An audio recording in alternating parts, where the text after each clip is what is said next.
Welcome back, class. Thank you for joining me for the final video of Chapter 6. You've made it through this entire chapter. Today we're going to wrap up with some more graphing of these radical functions. Now, yesterday we focused solely on square root functions. Today we're going to move our emphasis to cubed functions, all right? So the opposite, or should I say the inverse, since we know that vocabulary now, of a cubic function is a cubic root function. And right here, I've shown you basically what it looks like. That is the parent function, the general shape of a cube root function.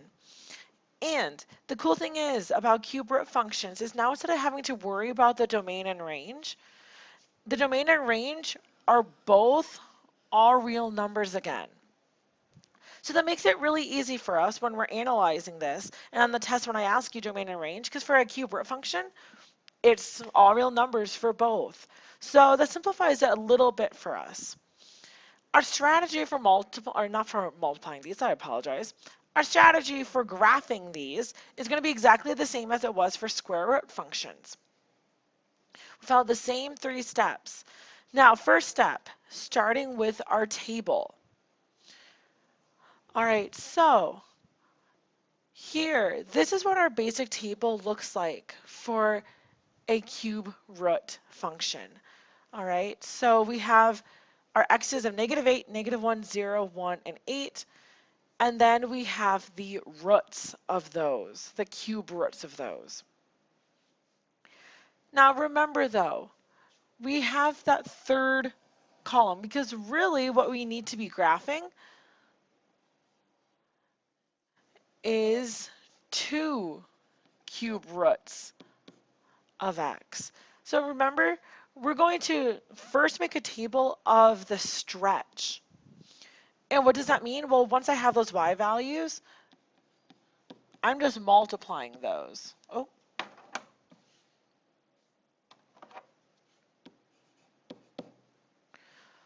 All right, so remember we graph the stretch first. Okay, so I'm going to plot those points. So I have -8, 1, 2, 3, 4, 5, 6, 7, 8, -4, -1, -2, 0, 0, 1, 2, and 8, 4. So all I graphed are these as my x's, these for my y's. All right, this middle column doesn't really matter anymore. That was just to get our table started, so we had something to multiply by 2. But what we're graphing is our first column of x's and then the shift, or the stretch, I should say. Well, now that we have that, now let's take a peek. We have to graph these shifts. So we have to move every point left 1 and down 4. So once we have the parent function of the stretch graphed, now we have to graph these. So let's take a look. Take every point left 1, down 4. Left 1, down 4, puts me there. Left 1, down 4, puts me there. Left 1, down 4, puts me there. Left 1, down 4, puts me there. And left 1, down 4, puts me right there. So when I go to connect my curve, I get something that looks like that. So again, it's a completely new shape to you. However, it's not going to be any more difficult than the square roots because we're following exactly the same steps. So let's continue on to our next one. So once I have my basic table, next I'm going to graph my parent function, okay, using the stretch. So I'm going to take each of these y values right here, and I'm just going to multiply them by -1/2. So -2 times -1/2 gives me a +1. Negative 1 times 1/2 gives me a positive 1/2. 0 times negative 1/2 stays as 0. 1 times negative 1/2 gives me negative 1/2. 2 times negative 1/2 gives me a negative 1. So I have all the points involving that stretch. Now, I'm going to cross off this. I don't need that anymore because I'm going to graph these as my x's and those for my y's. All right, so we have negative 8, 1. We have negative 1 and 1/2. We have 0, 0. We have 1, negative 1/2. And we have 8, negative 1. All right, so there's the graph of my stretch. Now I have to see what else is happening. So I take a look up here. So I have to take this right 2 and up 3. So I'm going to take every one of those points, move them 2 to the right and up 3. So 2 to the right and up 3 puts me right there. 2 to the right and up 3 puts me right there. 2 to the right and up 3. 2 to the right, up 3. 2 to the right, up 3.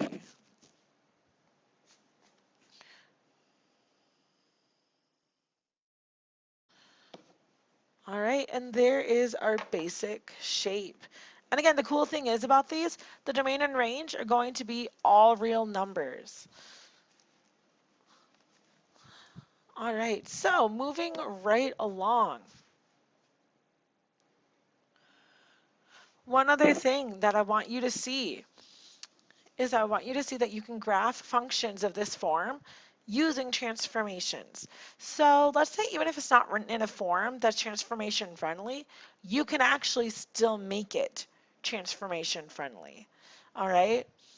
So all you really have to do is factor it out. So there's a coefficient of 1 with the x. So now this may sound a little bit confusing, so let me show you what I mean. In this first example, notice that both of those terms have a 9 in it. All right? So even inside the square root, we can factor out a 9. Okay? Now, with that 9, now aren't those basically two separate square roots? We had the square root of 9, the square root of x plus 2. Because when things are multiplied, you can break it apart. Well, the cool thing is we know what the square root of 9 is. We know that that is just 3.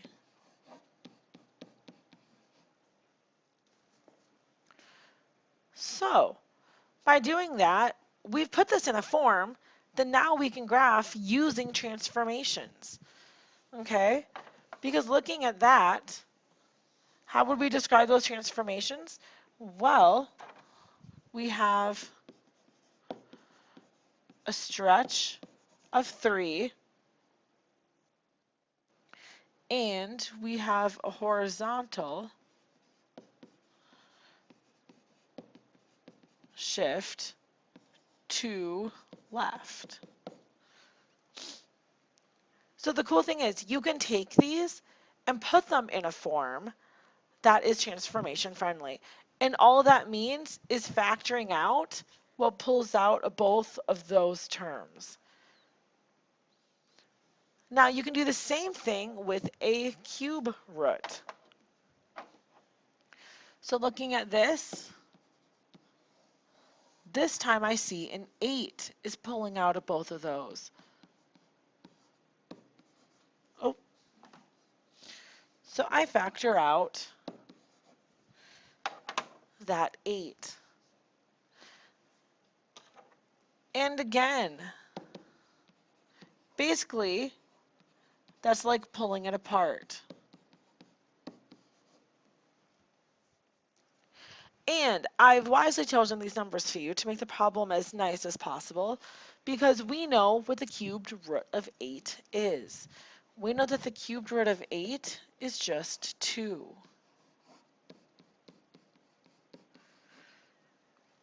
So we end up with that. And again, the goal of this is now what looked like a difficult problem to graph, you would actually be able to graph simply using transformations. And what transformations, you may ask? Well, we have a stretch of 2, a horizontal shift 4 left, a vertical shift 2 down. All right, so that's really all you have to do. Again, factor it out and then look to see what transformations are remaining. Now, we have one problem left that we're going to talk about. So scrolling down, you come out of the population P of Corpus Christi, Texas, between the years of 1970 and 2005 by the rational function P of x equals 25 or 75,000 times the cube root of x minus 1950, where x is the year. Using this model, in what year was the population of Corpus Christi 2,500 or 250,000?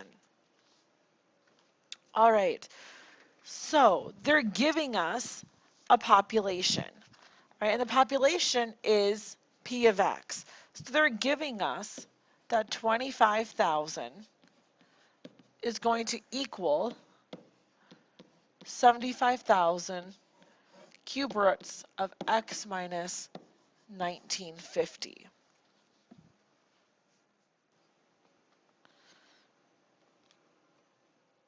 All right, now I'm going to teach you something really cool. So, you know, quadratics and all that stuff. We learned it's useful to get things set equal to 0. Okay, so I'm going to subtract off that 250,000. Now, you also know from quadratics that if we graphed that quadratic, the x-intercepts were the solutions to that polynomial, the solutions to that function. Well, the same thing actually holds true with any graph. If you get it set equal to 0 and you graph it and you find the x-intercept, that is always the solution. That works for more than just quadratics. That works for anything. So what we're going to do is just that. We are going to graph this so we don't have to calculate it by hand. So I'm going to pull out my calculator. And if you guys have a calculator with you, I highly recommend you do the same.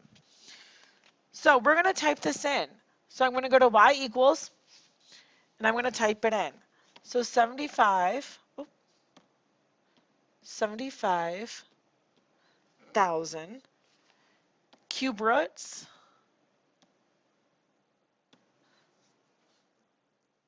of x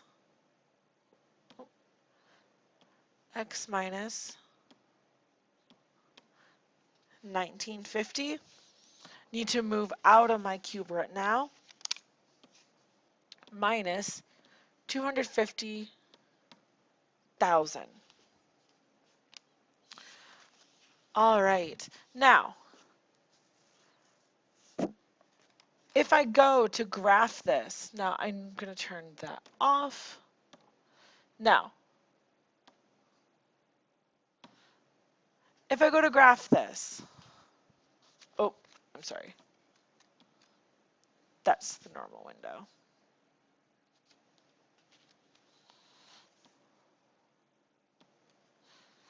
So if you graph it on a normal plot, look at what happens.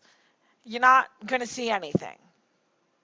So we need to be clever here. All right. So I want you to go back and look in the instructions. it tells us that it is between the years 1970 and 2005.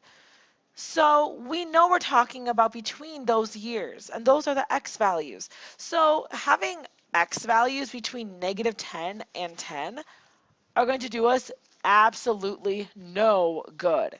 So we're going to adjust our window. So notice right here is the window button. And again, notice our x's right now go from -10 to 10. Well, again, that's not doing us absolutely any good.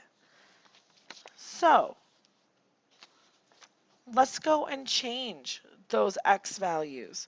So we want to go from 1970 to 2005. Those are the values that we're looking at. So let's go and try to graph this again.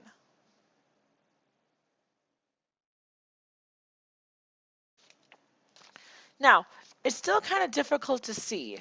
So that's where I'm going to teach you how to zoom fit. All right, so if you scroll down to zoom fit, what it'll do, once you have your x values, it'll fit your graph so you can appropriately see it with the y values.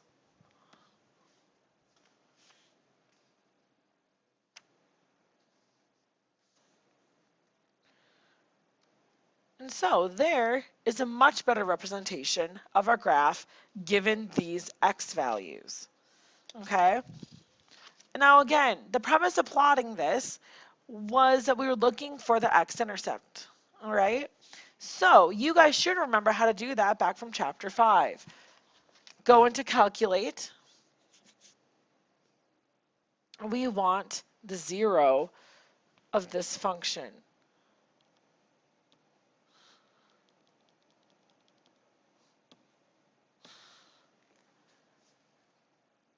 And what does it tell us? It tells us 1985.64. Now, when it says in what year, well, even though there's some decimals there, what year is this occurring in? Well, it's occurring in 1985. That's when the population is going to hit. Oh, wait.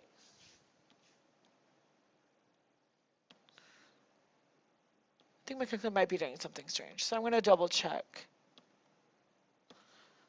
that number. Oh, there we go. I'm sorry. I don't know what my calculator was doing. So I'm sorry, 1987.037. So even though it's a decimal, we are just going to flat out say it is within that year. So within the year of 1987, when the population will finally hit 250,000. So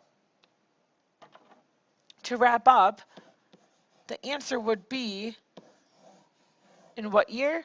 Well, 1987. All right. Thank you so much for joining me for this final video. So please make sure you have all this written down. We'll have one last practice to do, and then we'll begin reviewing for our test.